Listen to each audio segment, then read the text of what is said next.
So I know I've already talked about a lot of these programs already in the previous chapter, but I want to get into even more detail. Again, it's important.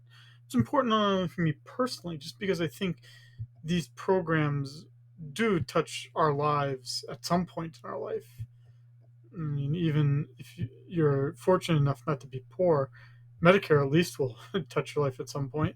Um, but this is represents over half of what the government is spending every year is on these big programs. So, just under half, um, at least a third, is spent on these programs, and I think it bears talking about it in another chapter.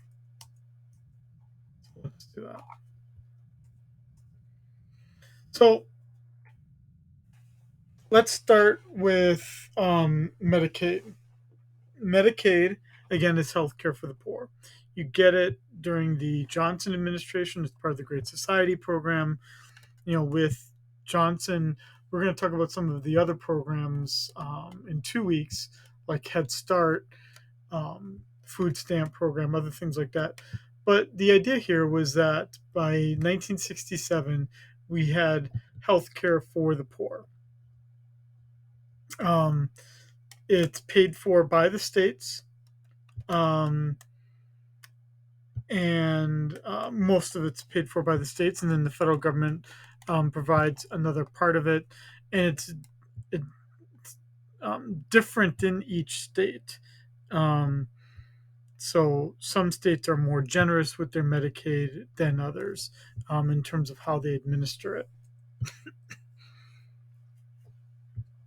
Now, Medicaid is um, incredibly important, and yet it represents, unfortunately, it is health insurance, but it is pretty bad health insurance. Bad in the sense that it's does the bare minimum, but not much more, in my opinion, my personal opinion. It's covering a lot of individuals, as we saw in the previous lecture in Hawaii. Almost 25% of those living in Honolulu are covered under Medicaid. Um, and uh, outside of Hawaii, it's not a lot of white people. It's a lot of the it reflects the profile of who is poor, right? So we're talking about African Americans, we're talking about Hispanics, single mothers. Um, this is who the Medicaid program has to cover. Um, the child to receive Medicaid coverage is a little bit easier than the parent. The parent will only get Medicaid, for instance, if their primary source of income, let's say, is from SSI, Supplemental Security Income. SSI um, is income payment from the government for individuals who just don't earn enough because of, let's say, disability or something along those lines.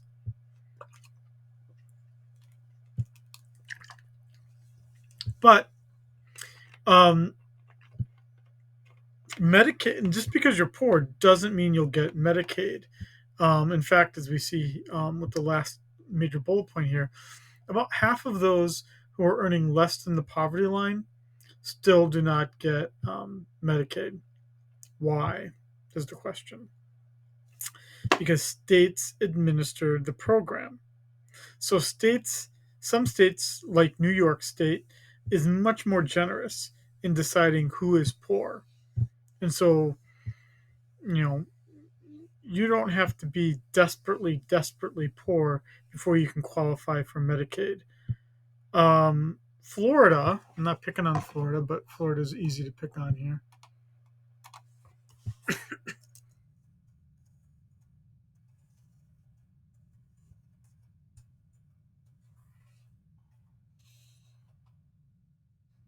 I'm looking at this for the first time as we're talking about this.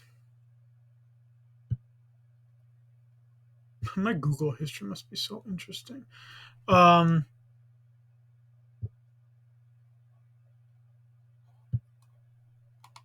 I'm just going to look at the table here. Yeah. So this is not the poverty line. 17,131 for a single person. Um, okay, so let's just remember this. One person, 17,131.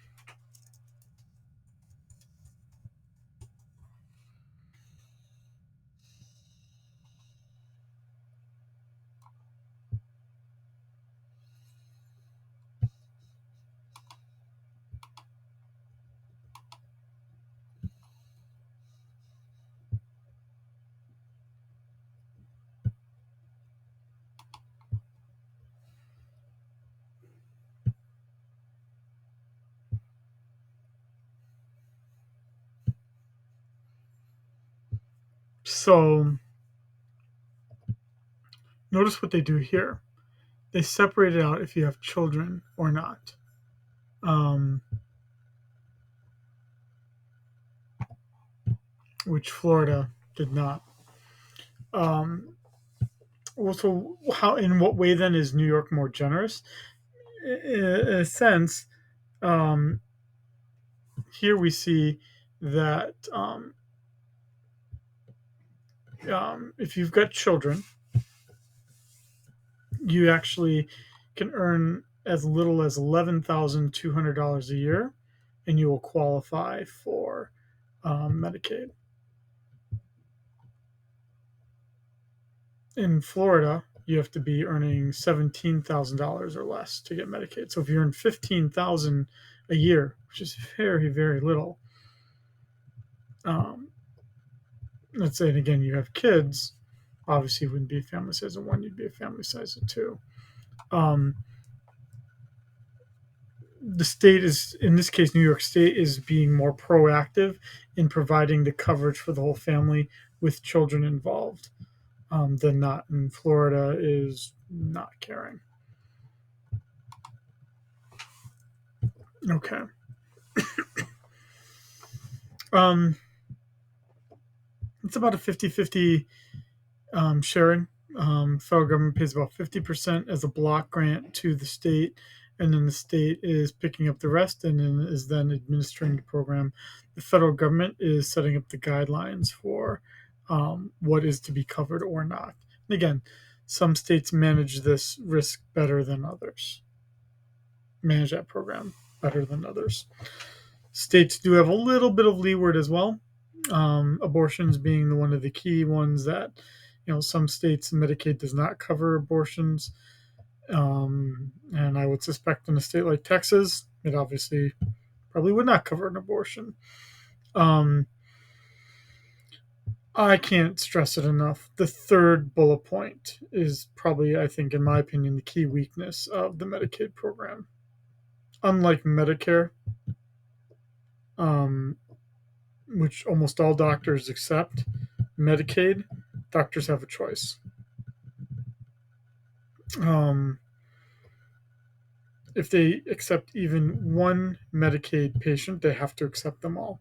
And the reimbursement rates are so low that it becomes very difficult to find a Medicaid doctor. Again, my only experience with this is my wife.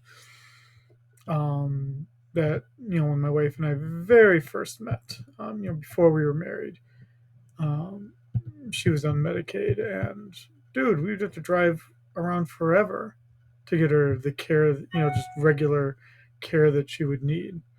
Um, for, in my opinion, what are relatively simple procedures, like in her case, the appendectomy. Um, and I can what I'm going to see here. Yeah, so MedQuest is the group that manages the Medicaid program. I'm just going to So then, with Medicaid, then you're picking a you know a plan, an insurance plan that's covering it. I'm just gonna pick town. And let's just say I don't have any unique language needs. Let's just say I'm just looking for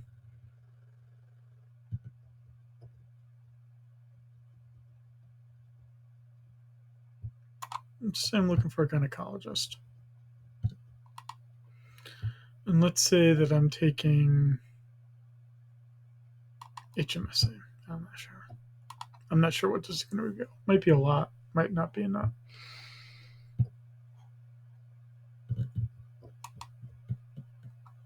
Mm.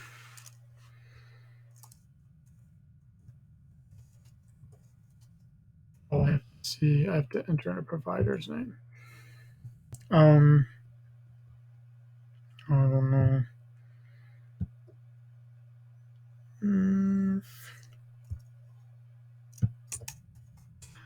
I think we.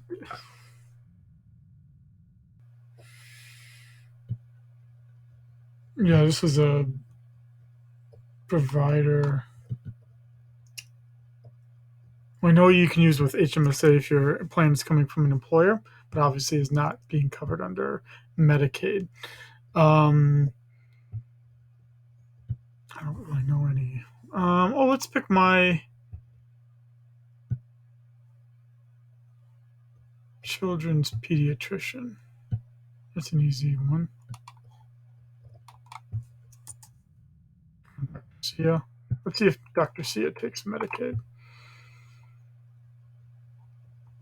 Does not. I wouldn't imagine he would need to. Mm,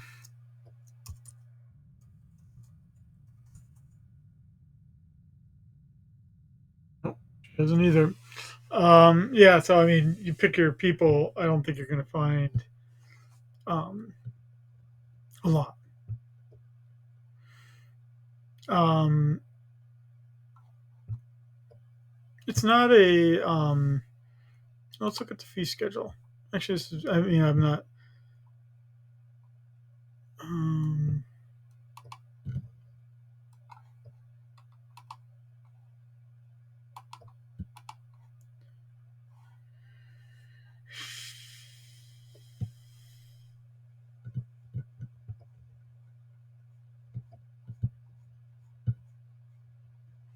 okay, this is really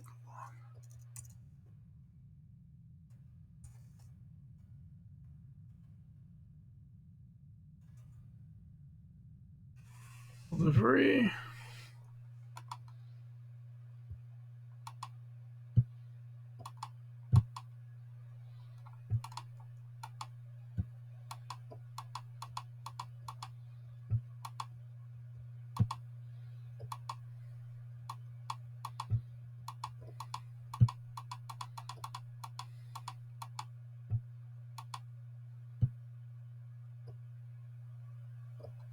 Okay, well, here's a um,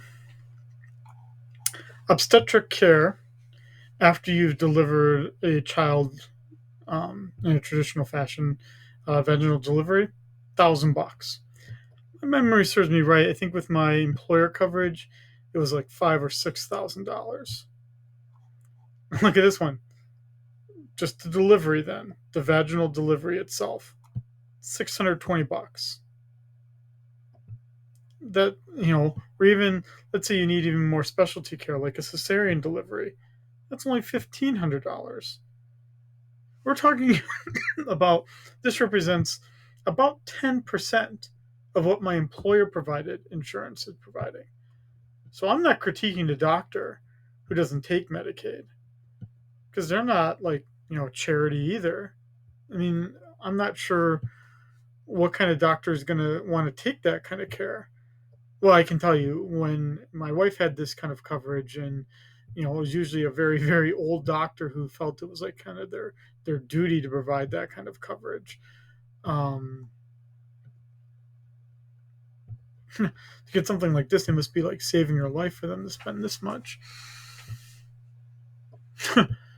Drill a hole in, this is basically what it is: craniotomy, craniectomy, burr hole. That's like drilling a hole in your head.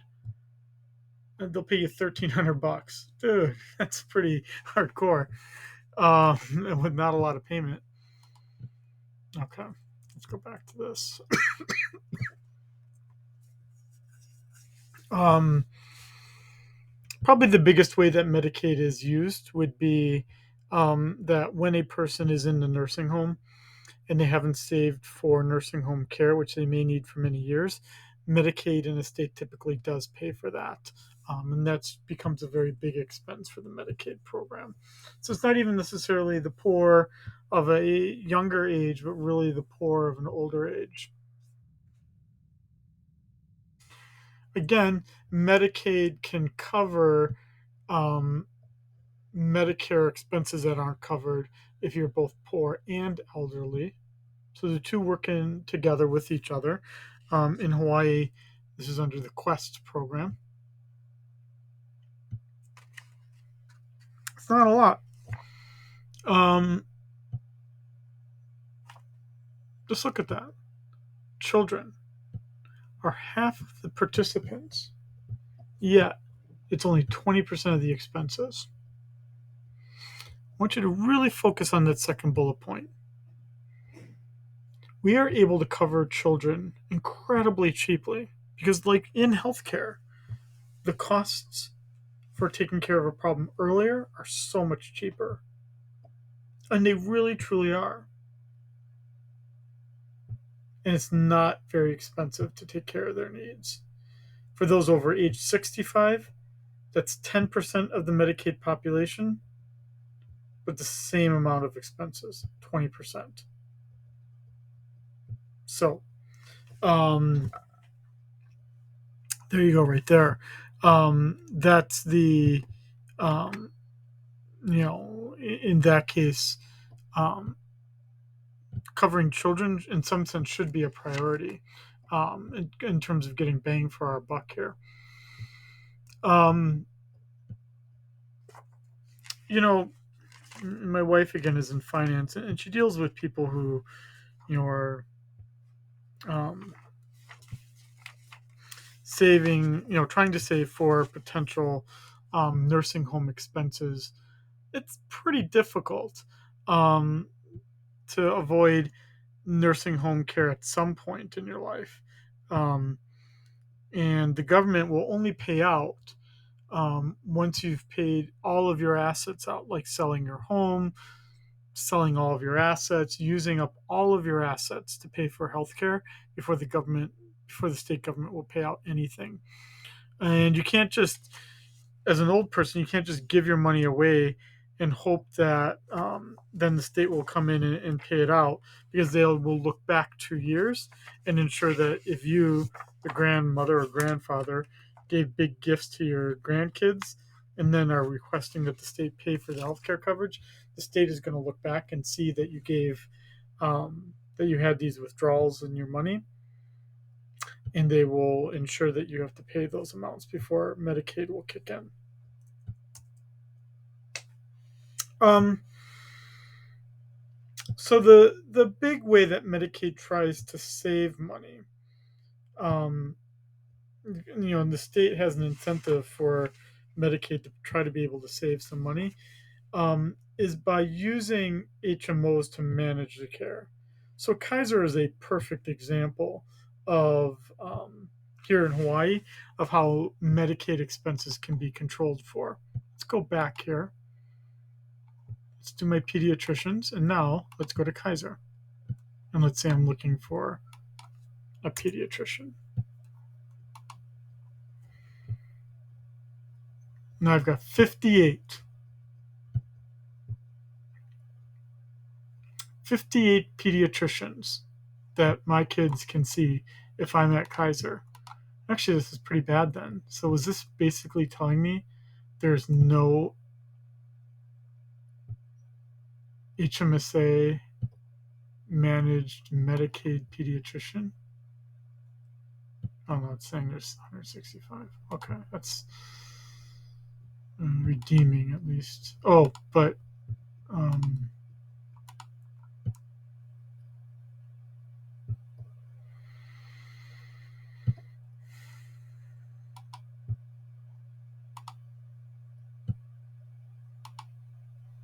Let's look at mental health.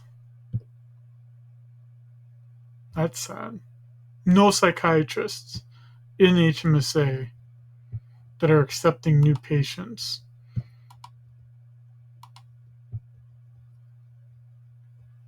That's really sad, right? Think about it. If you are having a mental health emergency and you need a psychiatrist and you don't have an established relationship, you will not find a um, HMSA psychiatrist that will take you on. What about Kaiser?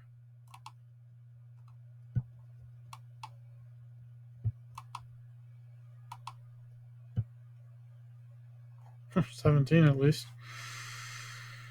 Um, yeah.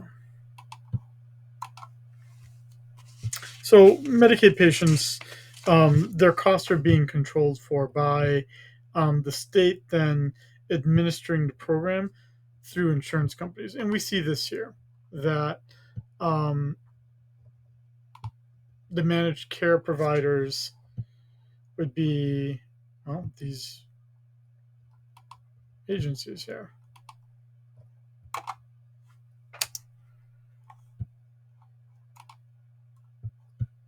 Aloha Care, HMSA, Kaiser, Ohana, and United Healthcare. So, right there's your set.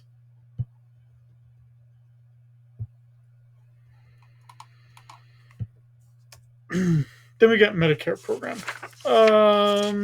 It's too bad we're not having this as a actual class because at this point I would show a video. I feel like still showing the video. I've only seen about half of it. Yeah, I'll show it. Why not? So it started under the Kennedy administration.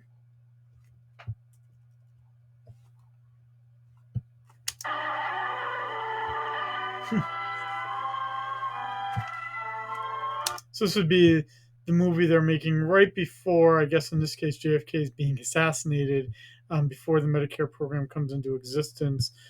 The program had started to be conceived of during the Truman administration and finally was passed during the Johnson administration. And Johnson signed the Medicare law. Um, he signed the bill into a law at the Truman Library in Missouri.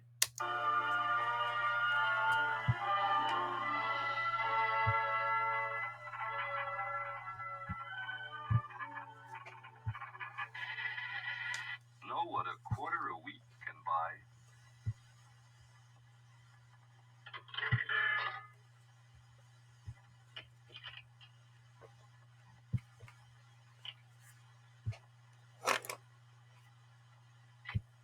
Know what a quarter a week can buy?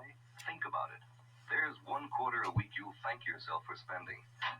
Because that quarter will buy Medicare, President Kennedy's plan for health care for our older citizens through Social Security. Do you know what Medicare can mean?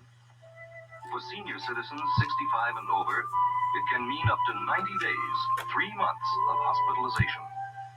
You only have to pay $10 for each of the first 9 days. You pay the doctor you choose. But after that, Medicare takes over. For those long illnesses that so often strike older people, where the hospital bills go up and up, and the savings of a lifetime quickly disappear. In so many of the illnesses of the elderly, long periods of a nursing home are necessary after the hospital. Medicare provides for that too, up to 180 days, 6 months a year, in a skilled nursing home. And Medicare would provide 240 visits by a visiting nurse in your home.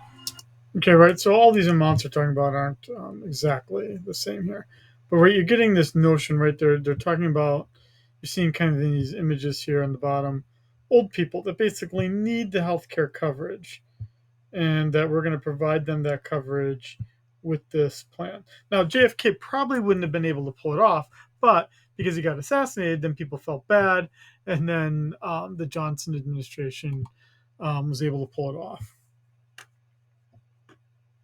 So that's healthcare for the elderly. Starts in 1967. You need to be age 65 to start receiving it, or have disability, um, or have end stage renal disease. This is entirely administered by the federal government. States have no role in this whatsoever. Most doctors take Medicare. It's pretty unusual to have a doctor not take Medicare. About the only ones that do not take Medicare are pretty much specialty doctors. So um, it'd be pretty unusual for a doctor not to take Medicare.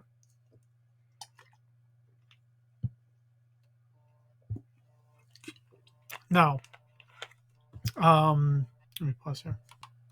Okay, I'm back to this. Sorry about that. The way that Medicare works well is that obviously when you get older, that's exactly the time you need more health care.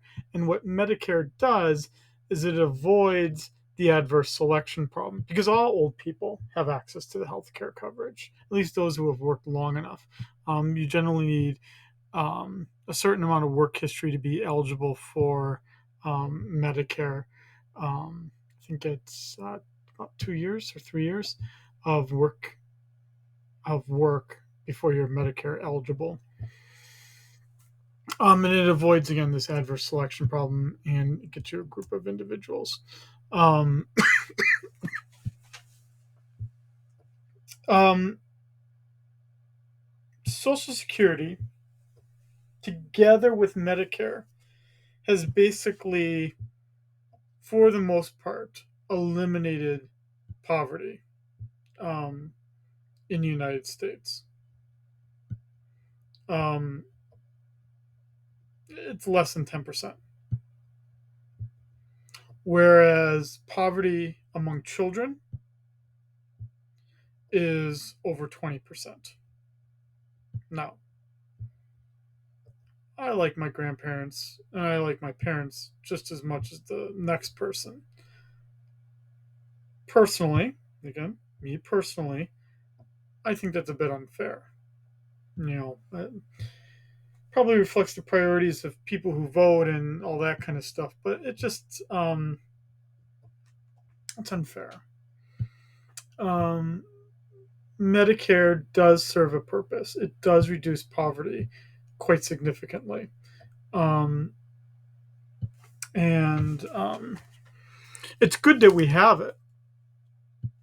You don't want poor old people, but I'm not sure you want poor kids either. And it actually, in my opinion, it's actually cheaper to resolve children based poverty than it is elderly poverty. Um,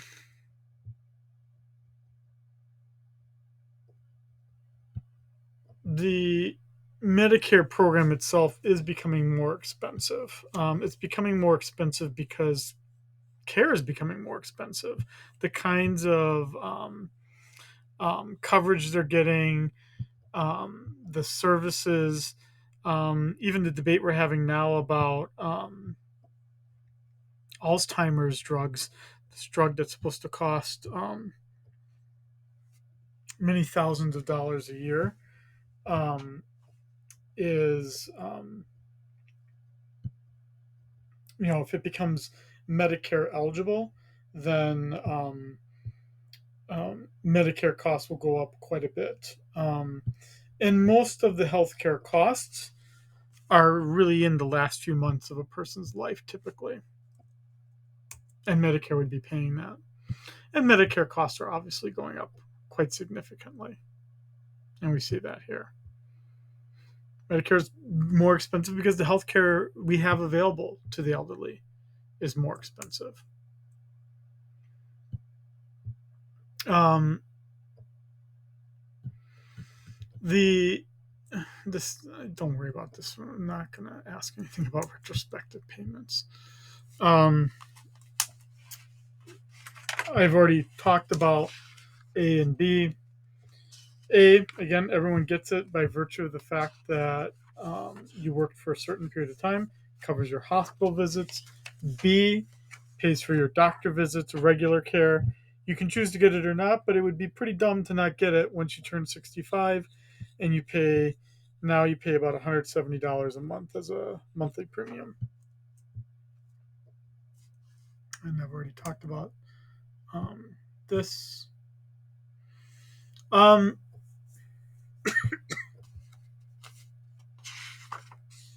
Part A. Um, yeah, 10 years of working before age 65. Um, After that, no, you're not paying a premium. So A is free, basically. You paid for it while you were working. Um, and the deductible, at least in 2019, was about $1,300 for the very first day you spent in the hospital. Everything else would be covered by Medicare um, under Part A.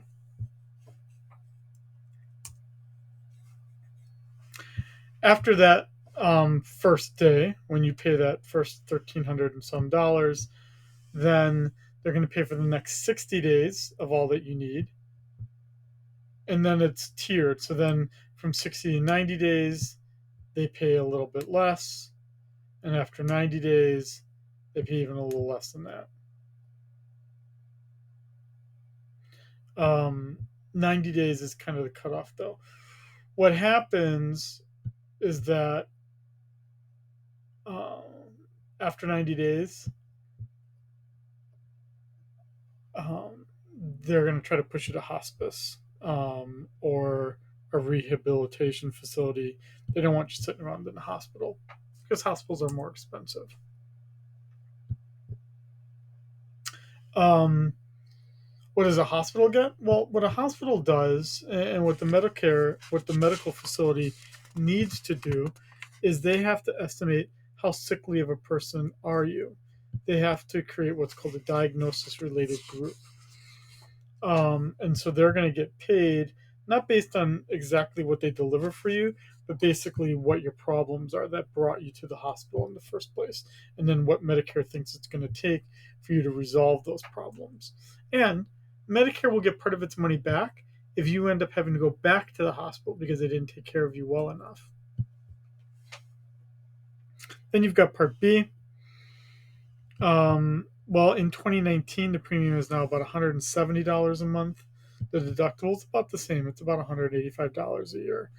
Um, um, this is pretty cheap. Most of this Medicare premium is being paid for by us, the taxpayers. Um, the old people, as much as they complain about the $170 a month, that's only about 25% of the premium. So tell the old people to stop complaining so much.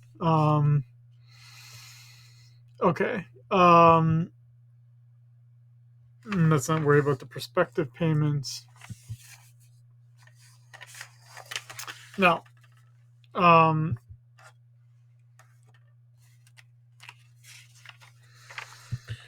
we do have this is the Part C plans. So the Part C plans here, these are Medicare HMOs. So again, that would be like Kaiser offers, for instance. I think it's called Senior Advantage here in Hawaii.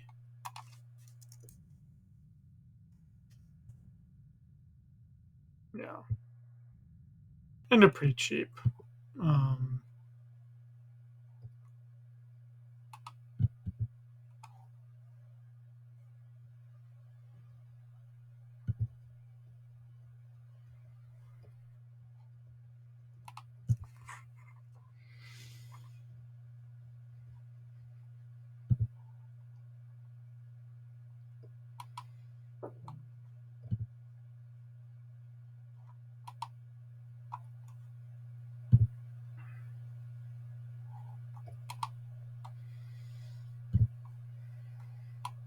Um, let's see here.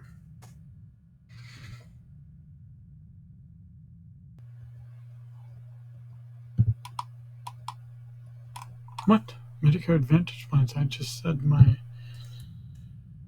Oh, I see, because I didn't pick that. Yeah, so it looks like Um, I can join a Medicare Senior Advantage plan for $59 a month. So I'd pay my $170 for Part B and then pay an extra $59. And for that, Kaiser then basically covers a lot of the stuff that Medicare does not. But you see the same kind of thing here, inpatient hospitalization, what's being paid out. They're paying for basically most of it, Kaiser would. Um, Medicare does not provide long term care or nursing home care.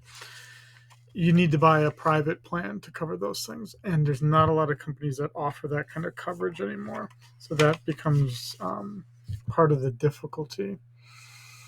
And then we have Part D, which is the prescription drug coverage. This started under the Bush administration, the second Bush administration. Um, these Part D plans cover just prescription drugs. The premiums range from about $50 a month to $150 a month. Um, and they do cover quite a bit. If you need a lot of medication, though, what you'll notice is that individuals go into what's called a donut hole. And what this donut hole represents is after the Medicare program has had to pay out a certain amount, there's a brief period of time where they won't pay out anything, and you have to pay that yourself. So if you're taking insulin, for instance, which is pretty expensive, or you're taking an oral chemotherapy, so I mean you have cancer and you're taking an oral drug for your chemotherapy, you'll go into that donut hole quite quickly. And then after that, individuals would pay for that. Now, the Medicare trust fund is running out of money. Um, we looked at this in the earlier lecture, and I don't know why I forget when it's running out of money already. I thought it was like 2027. Um,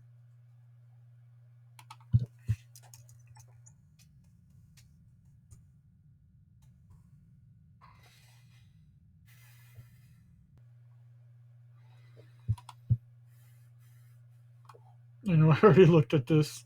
I know you already watched me make a lecture where I looked at this. I have sadly already forgotten it. When's it running out of money again?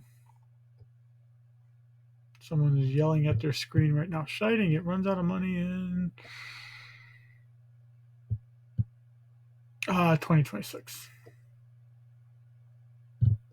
That is really scary. 4 short years. I We should be doing something about that, and we are not.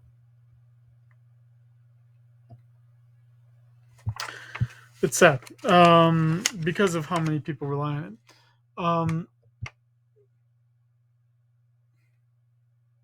it. It's just running out of money. I don't know what else to say. It will still be able to pay out something. It's just not going to be able to pay out what was promised. Okay, so again, there's our kind of our summary of how Medicare and Medicaid then coexist.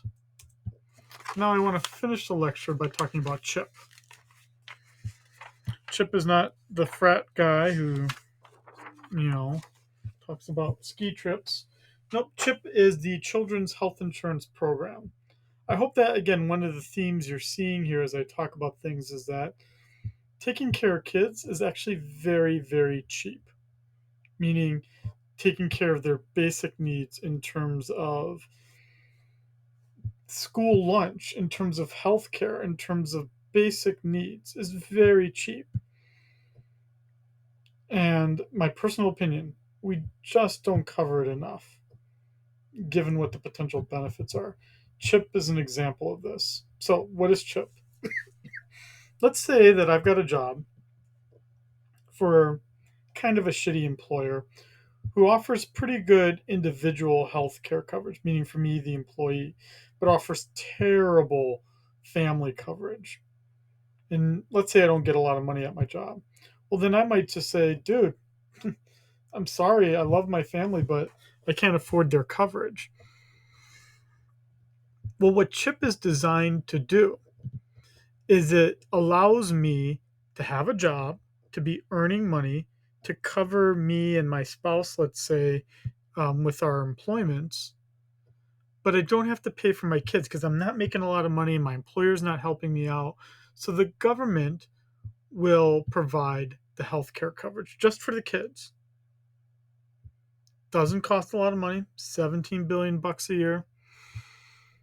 Covers a lot of children for that amount. And it allows, families to be doing labor, to be working, to, trying to make the best of, the world as it's presented to them. And yet the children would then have the coverage as well.